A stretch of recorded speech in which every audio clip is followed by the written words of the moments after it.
Lahore development authority کے director general Ahmad عزیز تارڑ نے M D واسا کے ہمراہ لکشمی چوک اور شہر کے مختلف علاقوں کا دورہ کیا اور تعمیراتی کاموں اور نکاسیات کے حوالے سے جائزہ لیا۔ رپورٹ کر رہے ہیں لاہور سے حیدر علی آتش۔ جی بالکل، لاہور ڈیولپمنٹ اتھارٹی کے ڈائریکٹر جنرل احمد عزیز تارڑ کا ایم ڈی واسا کے ہمراہ شہر کے مختلف علاقوں کا دورہ۔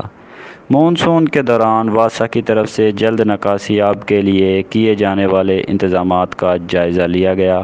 ڈائریکٹر جنرل نے لارنس روڈ، جی پی او چوک، لکشمی چوک اور قرطبہ چوک سمیت شہر کے مختلف علاقوں کا دورہ کیا۔ واسا کی طرف سے لارنس روڈ پر 15 کروڑ روپے کی لاگت سے تعمیر کیے جانے والے رین واٹر یا ری ویسٹنگ پروجیکٹ کا 70% کام مکمل کر لیا گیا ہے۔ ایم ڈی واسا زاہد عزیز نے مختلف علاقوں میں کیے جانے والے انتظامات سے آگاہ کیا۔ جی